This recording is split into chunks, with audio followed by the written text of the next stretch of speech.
What's up, guys? Evan6 God V1 coming at you real quick. No intro here today because I didn't really plan on doing a video. I just wanted to show you this. I just landed on this. Thank God for ILS. Without the ILS, I would have been basically screwed. This is a 11-hour flight from my airline. Made about 5 to 10 million on it. I wasn't quite sure. I wasn't really paying attention. I was too busy doing this. This is real world weather. I have FS real world weather on. I can prove that. Here you go.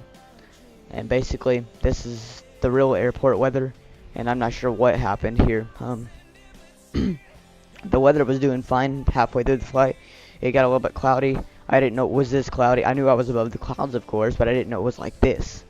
In real life, right now, this airport is probably closed. But since it was an 11-hour flight, I am not going to divert to a different airport, because every airport around this general area is going to be just like this airport, of course. This is the London airport here in the UK.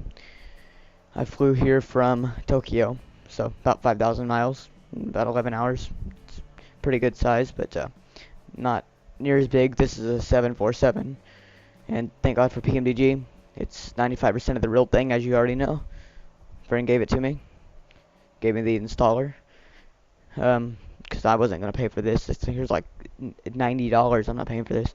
Thank God for friends. If it wasn't for the ILS, which stands for Instrumental Landing System, we would have definitely crashed for sure.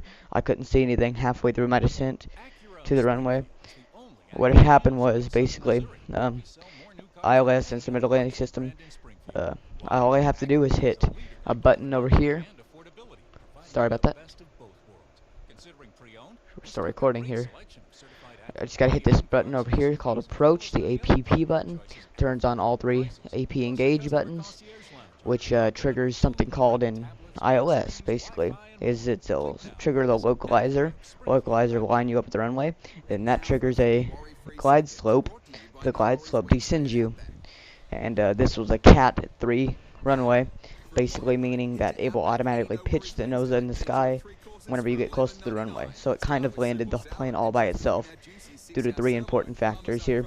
Because if I would have done this, I would have very easily failed. And as you can see, whenever we landed, the visibility was a bit better, and now it's worse. And as you can see, the taxiway is over there, and I'm over here. I managed to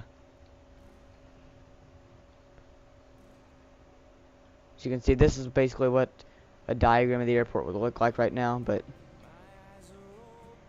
we had landed on this runway over there, the one closest to us, and we had gone about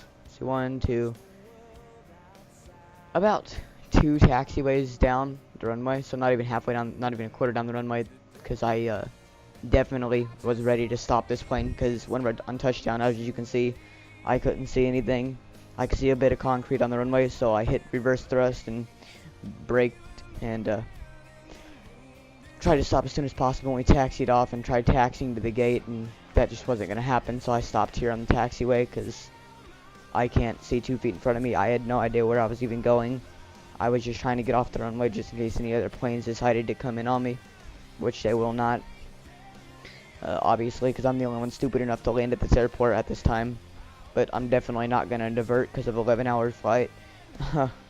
I'd rather hit the runway going really hard than divert, because that's just going to be crazy. I'm not doing that. But if you have any questions or comments, just put it in the comment section below, and I'll definitely answer those questions for you. If you're wondering how this plane was capable to do that, I'm going to answer that question for you right now. It's PMDG. That's precision something. That's, I only know precision. It's basically 95% of the real plane. The other 5% are not there due to the fact because obviously this is flight simulator, but it doesn't give you the oxygen mask and all that, because obviously that's not going to happen. It does simulate failures. Yeah, I can have an engine failure, fire. It won't show the fire, of course, but it will say there's a fire. I won't see the fire, but it'll say there is a fire. If there's a fire in the engine, I will see that. So obviously it's not going to be exactly like the real thing, but it's 95%, which means all the systems and everything are true, not false.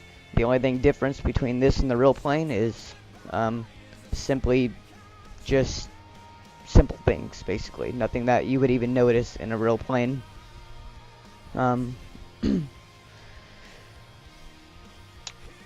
Therefore, this plane was capable to do this very large plane that I'm in right now. My 4-engine 777, yeah, no, sorry, 747 here. Definitely not in a 777. 777 could easily make this flight. Flies farther than this with it's only got 2 engines, but the fuel flow was so great that it can do so much more than this plane. It just can't hold the passengers that this plane can. This plane's a double-decker, halfway across. Boeing, you are now my friend. There's a old quote, and I usually don't say it because planes are planes, but after this landing and this visibility, saving my life here, I'm gonna say the quote. That's what a lot of people would say: if it's not Boeing, it's not going. And that just proved it here at this airport, because there's no way anybody else could have landed this plane any other way. There's just pretty much impossible. So we're almost at 300 megabytes here. So it's pretty crazy landing. I'd like to thank you for tuning in. Please, no bad comments or anything like that.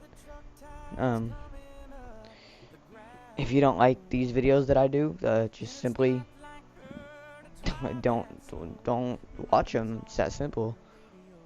If you don't want to be tagged in this video, that's perfectly fine. Just message me, private message me, and you won't be tagged in the next video. It's that simple. Just don't leave any negative comments about stuff, because I take offense to that stuff. So thank y'all for tuning in.